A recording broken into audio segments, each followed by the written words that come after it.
Unlimited resource, unlimited healing.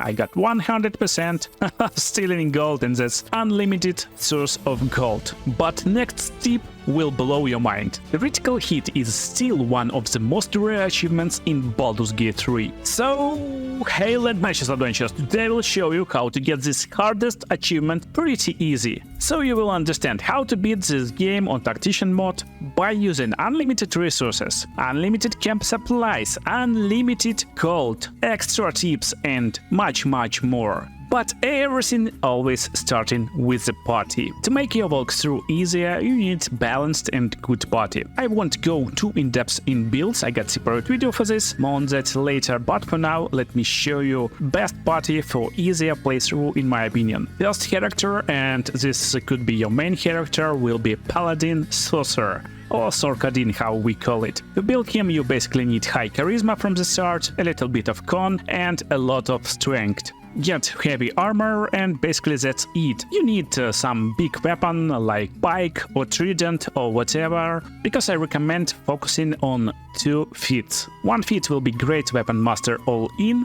This will give you plus 10 bonus damage on each hit, and that's big. And I recommend picking Sentinel. With Sentinel you can use your party members to force opportunity attacks, and you will have bonus attack as reaction with this Paladin. And we're going with around 8 levels in Paladin and 4 levels in Sorcerer, or you can go with 6 if you want more high level smites, but level 4 is okay. While this Paladin got a lot of skills like Hold Person if you go and win against Paladin and many other stuff, all you need is basically Aura of Protection to give your party members +3 to saving throws and just use smites with your weapon. Next is important party member Cleric, but we're not going just complete Cleric, we're starting with first level of the fighter. So it could be your Shadowheart for example, and you want to respect her as soon as possible and get level 1 fighter, then go and take 11 levels in Light Domain Cleric. Light Domain Cleric got this awesome stuff, it's called Warding Flare, it's reaction, and you will give disadvantage on attackers, and this can save you a lot of health points for you and your party members. And of course you need ability to revive your teammates in case they are dead, and most important skill for this cleric will be Revivify from level 3, Mass Healing Ward and Healing Ward from level 1. This will give you ability to revive your teammates if they fallen but not dead. And main ability for this cleric, again we will be mostly using like 2-3 abilities, it's easy way of playing this game. You want to use Spirit Guardians, so for every spell slot of level 3 and above you want to use Spirit Guardians, you just upcast it, and they will be following around you doing a lot of damage. And if you upcast it up to level 6 for example in later levels, they will do from 6 to 48 damage, and it's AoE damage, so you can inflict this damage to every enemy you can touch, but it's concentration spell, and to keep your concentration going on, we're starting with first level in fighter. Then we go into our another damaging guy, it will be our mage, it will be our wizard, so I'm using Gale for this task, and again we want to respect him with first level of fighter and then 11 levels in wizard. And our playstyle with this type of mage basically will be to use some concentration spell like Hold Person, like Telekinesis on level 5, or even Cloud Kill on level 5 is nice spells, or in early levels from level 3 and above you want to use Haste. So Haste will give additional armor class and give additional attacks to your party members, and you want to use this Haste on your Paladin of course, or on last party member, it will be Asterion, let me show you him in a second. But most importantly, when you're picking wizard, go with Evocation Wizard, because when you play an Evocation Wizard you can use your Fireball, so while you concentration on Haste, maybe on Cloud Kill or whatever spell you like, you can use Fireball and other level 1 spells like Magic Missile, but Magic Missile is not a problem, Fireball can be a problem when you're attacking your teammates, but if you're a Vacation Wizard, you're not doing damage to your teammates, so your Cleric can keep concentration on Spirit Guardians, just like that. And last party member, in my opinion, is one of the most like broken classes in the game. It will be a Rogue Monk, so we can start as a Rogue, then we respec into Monk, and then when we respec into Rogue Monk. Our idea of this build is to basically have level 8 Monk and level 4 Rogue, and this guy will disable traps, will pickpocket, lockpick and do other stuff while doing incredible damage. With this type of build you want to focus on Tavern Brawler feat and basically max out on a lot of attributes. And main focus will be, of course, Gloves of Dexterity in the early game, so you can dump your dex and get 18 dexterity with these gloves. You can get it in Act 1.5, so just as soon as the game starting basically, and then max out your strength and some constitution and max your wisdom with other feats and other stuff. So how these guys look in the battle? This dude is level 11, pretty high level guard in the late game. And basically all we need to do is to just attack him and look at the damage. But before we look at the damage, let's look at our Illithid powers. So yeah, Illithid powers is a really important stuff. There's no problem to get them, and all you want to do is to at least get level 1 powers. You will get these tadpoles, and you want to get favorable beginnings and lack of far realms. So with these 2 perks, you basically get advantage on first attack rolls, and with this stuff you can critical hit once per long rest, very cool stuff, and I recommend using it when you're missing. So when you're missing, instead of missing, it's very nice to hit a critical hit, because first hits is far more important than last hits in the fight. Because look, we're doing our first hit, and we instantly can use our reaction to make critical hit Divine Smite, and this will do insane amount of damage. Just like that, as you can see, 64 damage just with the first hit. So this enemy tried to attack our friend, that's why we can use our Sentinel to react. And now again we're using only our reaction to just inflict a lot of damage. And this paladin can do a lot of attacks in one turn. But again we got our this awesome cool monk, so we can do just normal attack. And because we are rogue, we can use bonus action to make our flurry of blows topple. So we can do it 2 times because we are thief rogue, that's really important stuff. And doing really crazy damage, so this dude just destroyed.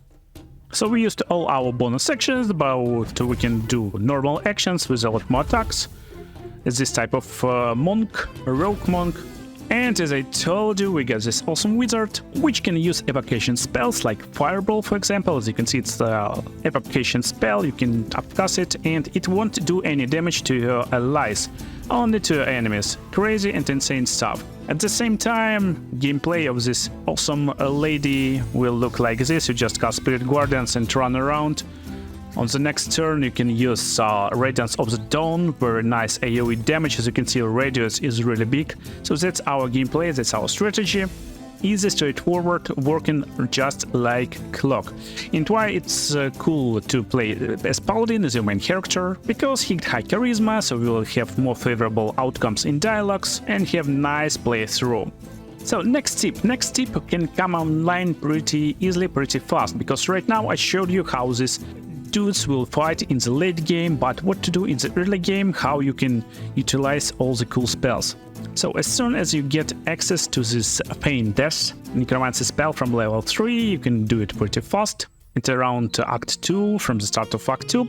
You want to actually find this trader Daemon in the Act 1 as soon as possible and be friends with him with your cleric. It's important because, as you can see right now, I'm playing as a Gale, and you will see this yellow outline. This means he is neutral to us. So let's talk to him, let's see his wares, and as you can see, he like neutral, attitude 0 to us and to all our party members if we're trying to make a deal with him. So this awesome Sword of Life, for example, will cost 1,488 gold. But if we use our Lae'zel and talk with him, because as you can see right now, he got this green outline around him, he is our friend with attitude 100. And this word is a lot cheaper. That's cool, because this will require less time to get the items you want, but how to get this attitude 100, it's as easy as just meet him at level 1 and give him all you have. At level 1 you will have like bad gear, you don't need this gear too much, that you will find in the first battle in this game basically. And let's become friends with Gale, with him. When you higher level it costs more, but when you low level, just give him bad gear and he will be okay. So just go in barter, give him all items you have, like bad items like this clothes and other stuff, and just barter, press yes, I would want to donate these items, and he got best attitude to us right now. But how to get our items back? It's as easy as take a candy from the baby. So first of all, you see he got a lot of gold right now. You want to split it. So press shift and just split this gold. And basically you want to split it in low batches, just little batches. Around 500 gold is okay if you got high levels. When you're low level, you can have lower values, but that's okay to split it in these little batches.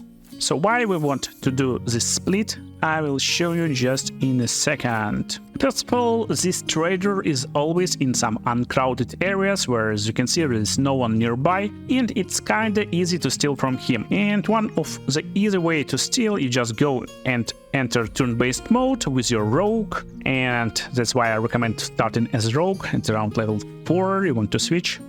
So you can use your communication heart with bonus action. So as you can see, we're pickpocketing, and if you want to pickpocket, for example, like 2k gold, 4k gold, it will be target 17, so it's hard to roll for this gold. But when we split it in batches, like 18, we got -1, so we are like 100% to steal this gold. 1k gold is hard too, so try it, test it on your character, what is like nice number that you can steal, and then split this gold in batches that you can steal 100%. Like 100 gold is almost 100% of stealing. 511 is not bad too. But if we start to steal, he will be mad that we're stealing his items. He's not liking this at all. And that's why we want to be good friends with him, with our cleric. So with our cleric, you want to use this spell from level 3, Feint Dash, that can put your ally into resistant sleep. So you can cast it on the trader easily, just like that. Just cast it on Demon, and right now he's sleeping. So when he's sleeping, you can enter turn-based mode, go into pickpocket mode, and then just go pickpocket everything. Even if you're failing, it will be not a problem. As you can see, we just failed our pickpocket, so we can go again. We can exit turn-based mode, by the way, so just exit and try to steal everything we want. Every time we fail, he's not mad, he's just okay, I'm lying, I'm sleeping here. You can steal everything you want, everything you wish, then you just go and sell these items to him if he got some gold, because he won't have a lot of gold, because we can easily steal all the gold he have, because we just splitted all the gold in batches, and as you can see, I got 100% stealing gold, and that's just unlimited source of gold, just like that. So unlimited source of gold is really cool and insane in my opinion. But when you trying to play this game on tactician mode, you got another problem. When you go in to the rest, you need 80 camp supplies. So you got like two options. First option is to do this trick with Demon all the game in every act, get unlimited amounts of weapons, armors, gold, and buy these supplies. It's totally possible. Or I got awesome cool trick for you. Again, it will be in Act 3. So Act 1, Act 2 can be playable and completed with just cool balanced party. Just a great tip for you: don't rush for quests. Try to go all over the map, try to sneak in every corner, and just by doing so you will get higher levels. When you high level, it's easier to play this game.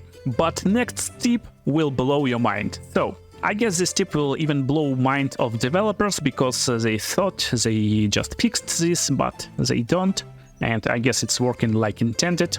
So where we want to go? Demon in Act 3, right here near the Porch of the Nine, and just house to the left, Devil's Fee, just top of the lower city central wall teleport. You want to go in this like doors, go inside, you will see trader over here, trader Helsik. You want to speak with her, and this will start basically the quest. When you go into the top room, you will make this portal to the House of Hope. I won't tell you how to do it, it's a really interesting, fun and fast quest. And when you enter in House of Hope, try not to do bad things, try not to steal anything, and just do the quest line. So you want all these dudes to be friendly to you. You want all these dudes to be friendly. And in the top corner, or just top part of the House of Hope, you will have this Baldurs. It's like French word, I guess. And basically, no matter how you will deal with this bro Harlip, it doesn't matter, you want to go in this pool. So, in this pool we got Restoration Faucet, and if you finish this quest, you will see that you can use it only one time. What does it do, basically? Look at my spell slots. We have no spell slots of level 4, but just touch it, and we got fully restored party, fully restored. So developers thought they really fixed this, because when you finish all this House of Hope, you can't use this no more. But before you finish this quest, you can do it just like that and have unlimited resource, unlimited healing, and you don't need any long rest camp supplies no more in this game.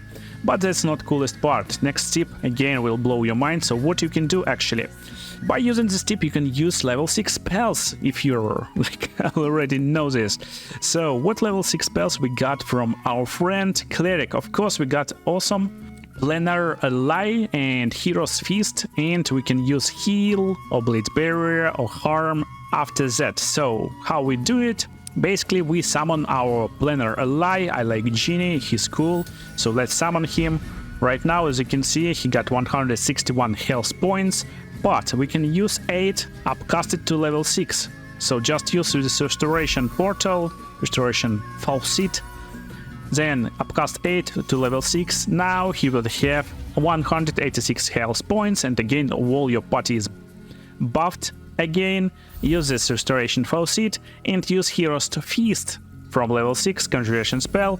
You use it, you will summon this awesome stuff and again give even more health points to your party.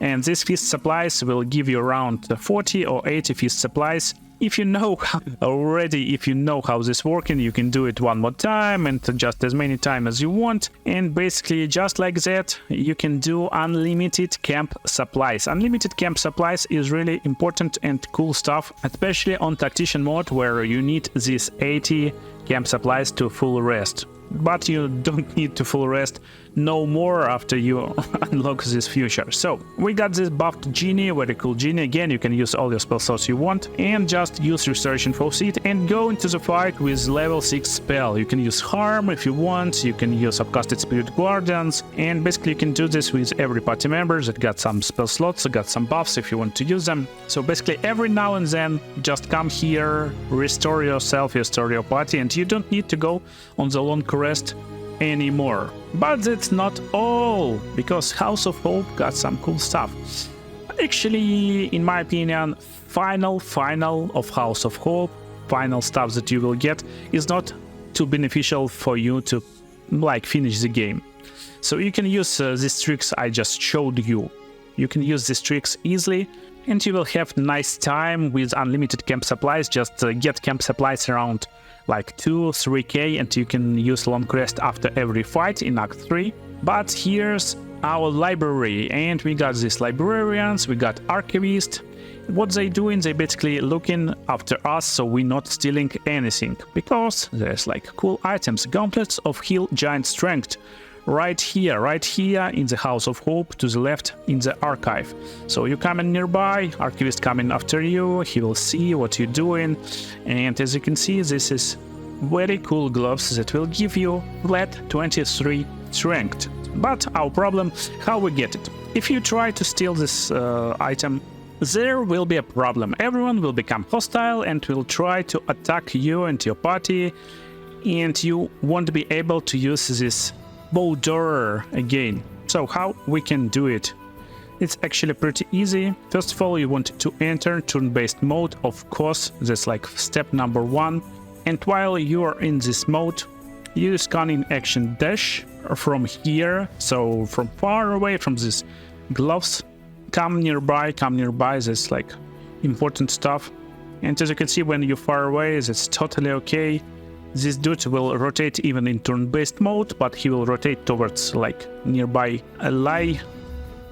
Then use scanning action hide. I don't know if this is like important stuff, but that's definitely useful. Before doing the next step, I recommend to use a fast save in case you mess up. It's easy to mess up over here. So all we want to do is to get some heavy item. So this item is really heavy. As you can see, it's 0.5 kilogram. And you want items that is like same or better, just heavier item. Heavier item will work, or just multiple items. So this Warhammer will work just as nice. You just pick it and try to align it so it will lie over here. Right now you can steal these gloves, and this will be totally fine because it's using weight, and if there's same weight over here you can totally get these gloves. Just don't equip it in this house. So you can exit turn-based mode and everything is fine. As you can see, everyone is friendly, everyone is fine.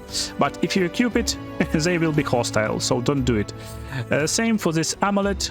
So this amulet will give you flat 23 constitution, insane buff for any character you wish. It can be very beneficial for your cleric, it can be very good even for this character, because this character is too strong. And coolest and strongest part over here is that you can get in this area from the start of Act 3, almost from the start, without any fights, almost any fights. And you will get this best gear, unlimited camp supplies, basically unlimited gold, and everything from the start of Act 3. And this will make Act 3 a lot easier on Tactician mode if you're struggling.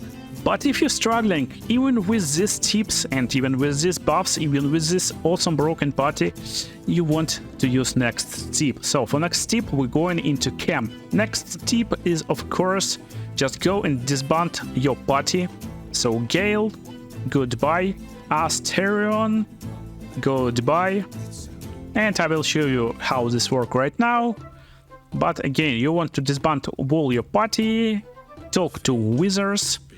So what we want from wizards, we want hirelings. So just get hireling for 100 gold. As easy as that. You can pick any hireling you like, it doesn't matter. And you can use next tip two ways. First way is to use 3 hirelings to make this awesome stuff. So what you want to do is you want to change their class to cleric. Any subclass will work, so it doesn't matter. Just get cleric, level up a little bit.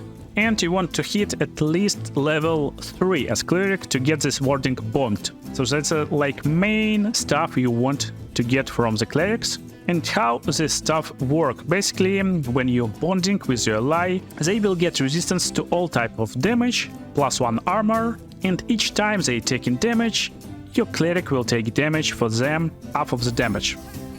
We are bonded right now. And coolest part over here, we can just talk with our hireling, and we want for them to wait in camp. So when they disband it, warding bond will still be on our character and on our hireling. So just like that, with 3 hirelings, you can make this bond with your 3 allies, and they always will share damage in the camp. This will effectively double your party health points, almost all your party. So instead of having 129 health points, we're kinda having almost 200 right now. That's crazy stuff. And second way how you can use this tip, instead of playing with your allies, play with your hirelings. Because this will make faster buff process. So you just pick your cleric and come to wizards, because every time you switch in characters in camp, they will go to their mini camps. As you can see, every character got mini camp in your main camp, but only 2 type of characters will stay in their places. It will be your main character, he always stays in the place, as you can see, and hirelings. So they will stay over here. You can come with your cleric, you can cast 8, upcast it to level 5, for example, and buff all your hirelings. You can use Hero's Feast to buff again your party, and then just dismiss with your cleric after warding bonding everyone. And while you have only 3 hirelings, you have a lot more companions. So we can definitely have 4 cleric companions to cast this warding bond on your allies, and they will share damage with you and your party. How this looks in the battle, let me show you like that. For example, let me just dismantle from this battle. Let me go to like any area. So as you can see, we are in the town right now, and someone needs to attack us. Let's do it with Laezel. Do not react, please. Let's use critical hit. So we just took 6 damage. 6 damage.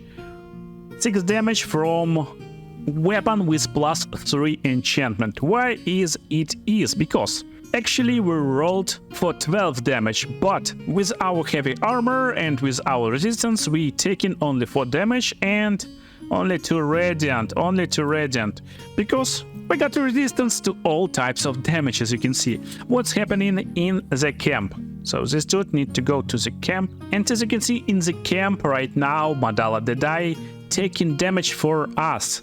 So she took 6 damage too, just like us. That's why it's a nice idea to go to the camps from time to time, rest your characters, so they not die or just use some like healing stuff on them. Either work. So all these tips will help you go through Act 3 a lot easier than it could be before you know these tips. All these tips will give you a great party, and basically when you're going through this act you will have a lot of cool items. You can see best builds, best items in my videos, or just get best items you can find. Like most of the items you will find in this act will work and they are strong. But still, you need to deal with the last battle. I won't show you how to beat last boss. You kinda will find out it yourself. You can do it with this party. But there's one very hard stuff in the last part of this game, and I will show you how to do it easy right now, just before the last boss battle.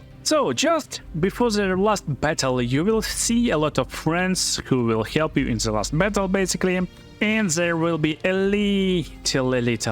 big battle over here. A big battle over here. You will face a lot of enemies, you will use a lot of resource, but that's not a problem on easy mode. For example, on easy mode you will see this stuff that you will see on the tutorial level, and it will heal you. But when you change difficulty to tactician mode, it disappears. So when you play in this level on tactician mode, you need to finish it in one go, and it could be pretty hard considering this level is really hard and with a lot of enemies. And on this part of level you will use a lot of your allies that you gather all the way when you play in this game. So there's a lot of allies, you can use them in this fight, but you want to use them in the last fight with the last boss to beat him a lot easier. So how to save these allies and how to get to the last boss a lot easier. So all we need to have, we need to get invisibility potion. Invisibility potion, in my opinion, is really important stuff. You want potion to use it as fast as possible without using any spells. And then you want to have ability to fly. You can get this ability by using tadpoles, Illithid powers. If you don't have this ability to fly, you can use Potion of Fly, so that works too, or you can use Flying Spell, Grant Fly, so any type of fly will work. Better use potions or fly action. So how you want to play this part? All you want to do is to just use Invisibility Potion. You can use it in turn-based mode, so you're not wasting any turns, and when you're invisible, just when you extend this, like tavern or whatever, you want to have this character flying on the top, just here. So just fly. And don't forget, when you're flying, you can use dash action. This won't break your invisibility, so if you use this fly stuff, you can fly again. And then you can go to the top of this like tower or wherever, and then can even go to the bottom of this tower or wherever. Yeah, we definitely can go over here. So things to keep in mind, we got these dudes that can see invisibility, so you want to not be nearby of them or you will start battle. And there's patrol over here, as you can see they making turns right now. So you can wait in turn-based mode, they will act, but you're not losing your invisibility potion, you still got a lot of turns, you can see them, and just wait until they go away. So they should go to the right now, and when they going away, you exit in turn-based mode, and you just flying over here without any problems. You can do a few fly actions, just like that, and then you can go just right here. So go to the front a few times. Again, enter turn-based mode. And just recommend it so you not lose your invisibility. And right now it's a little bit time consuming. So you want to rotate your screen and find like this part over here. Use dash if you don't have move speed. Use dash always. And just fly over here. So when you fly over here, you skipping this battle. You basically skipping this battle completely. So you just skip this battle. Or you can end turn, environment will take this turn, and that's like completely separate level.